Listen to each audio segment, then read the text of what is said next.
Uh, Big ball, flat, making my ends. Fucking big killer, hot. Big ball, flat, making my ends. What up, man? What's going on, YouTube? You already know who it is, man. It's your boy, Sports God TV, where we talk sports like religion. If you haven't already, make sure you hit that like and subscribe button, man. Click that notification bell so you can get notified when I upload. Share the content, jump in the comments. Let's get it cracking. Yeah, man. Week number 11 or 12 rather. Recap, man. The Thanksgiving games and the Sunday games, man. It was a horrible week. 1-6. I said that the games could be a lot going on. It could be fishy, man. You know, there was something fishy up the sleeve, and it started off at the very first game of the day. To kick off the Thanksgiving holiday, we had obviously the Detroit Lions and the Green Bay Packers there in Detroit. I took Detroit on the spread, which was 7.5 points, and the Packers beat them outright. Jordan Love ties his career high in passing touchdowns with 3 touchdown tosses. It was 20-6 at the end of the first quarter. You knew something was cooking. The Lions just ran out of time. They scored 8 in the third, 8 in the fourth to make the game interesting. But the Lions lost the spread. They lost outright to the Green Bay Packers. You would have thought Aaron Rodgers was on the other side of the field, the way Jordan Love played on Thanksgiving Day. The next game was my Washington Commanders versus the Dallas Cowboys. And dude, by the time I started eating my turkey, as juicy as it was coming out of the oven, it dried up really fast. Because I took the Commanders, man, thinking that they will have a bounce back game, thinking that they will play their division rival really close and really tough, which they did for some of the first half. The game, you know, turned out really bad. And the Dallas Cowboys smacked up my Washington Commanders 45-10. And the crazy thing is, they gave the Commanders 12.5 points. Dallas by themselves scored 25 points in the fourth quarter to finish off the game. 6 turnovers by the Washington Commanders. It was crazy. The cornerback Bland gets another pick 6, setting a record. Cowboys 13 straight home victories.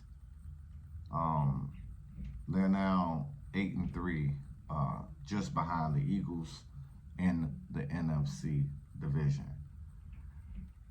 Then we had the San Francisco 49ers traveling to Seattle, man, to play up in Seattle.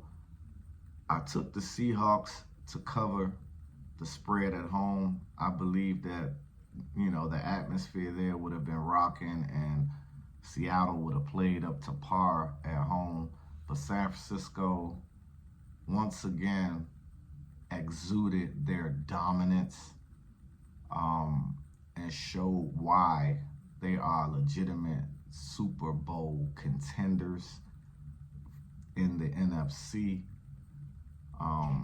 with a 31-13 victory, man. 17 points in the second quarter, 24-3 at the half. It was just a blowout. You know, Christian McCaffrey had a big half, and it was just too much San Francisco. They were all over the field, and they obviously took care of business. Then we had the Miami Dolphins, the first Black Friday game, the Miami Dolphins versus the Jets.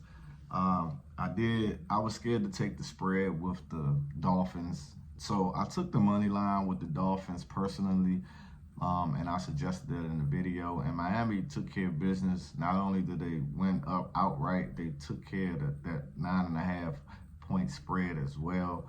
And then the two games that I tapped into for Sunday's slate, one being the Houston Texans. I thought the Texans at home in a great spot for them. They've been sort of hot, had a good home record. I thought they could take care of the Jaguars at home. They were favored by 2 points. Jacksonville ended up winning by 3, 24-21. Trevor Lawrence threw for 364 yards. And the Texans missed a late field goal that hit off the goalpost that would have sent the game into overtime. The momentum was on their side. I believe if that field goal goes through, then Houston finds a way to win that game at home. And then the other game that I had tapped into was the Bills and the Eagles. An exciting game. The Eagles, man, they always finding ways to win games. 4 weeks in a row that they have trailed in the second half by double digits, and they are 4-0. Game went into overtime. Jalen Hurts runs for the winning touchdown on a quarterback draw. Basically, like in the baseball term, it was a walk-off home run. And the Eagles stay on the roll, best record in the NFL. What more can you say about the Philadelphia Eagles? Now, week number 13. First up, man, I got the Seahawks versus the Dallas Cowboys. I spoke on the Dallas Cowboys having a 13 home game winning streak. But this game starting here, because Dallas has been whooping up on teams that haven't had great records throughout the year. I mean, it's not their fault. They got to play who's on the schedule. But now we're really going to see how good Dallas is, because after this game, their next 4 games are against the Eagles, the Bills, the Dolphins, and the Lions, which all teams have winning records, and all teams are highly considered to be contenders. But Dallas is favored by 9 points at home versus the Seattle Seahawks. I expect Dallas to win the game. Laying 9 points at home sounds legitimate, but I'll stay away from the spread and take Dallas on the money line. Then you have the Miami Dolphins, 8-3, coming into town versus my Washington Commanders. Dolphins are favored by 9.5 points, and I expect them to cover that spread versus my Washington Commanders. I think I don't see 70 points getting put up like the Dolphins did earlier this year versus the Broncos, but I do see Tyreek Hill, Waddle, and that running back combination, man, going crazy. I think it is a double-digit, at least a 2-touchdown win by the Miami Dolphins versus my Washington Commanders. The Broncos versus the Texans. 6-5 Broncos, 6-5 Texans. After starting 1-5, the Denver Broncos are on a 5-game win streak. It's like Sean Payton in the beginning of his tenure in Denver was thinking that Russell Wilson was Drew Brees. The offense he was running seemed more catered to a Drew Brees type of style. I guess Sean Payton went back to the lab and realized, obviously, Russell Wilson is not Drew Brees, and he started to adapt his play calling, his philosophy a little bit towards Russell Wilson. And everybody's been crashing down on Russell Wilson, but when you think about it, I mean, Russell Wilson has thrown so far for basically 2,200 yards. He has 20 touchdown passes with only 4 interceptions. And he's 16th in the NFL as far as QBR goes with a 54.6%.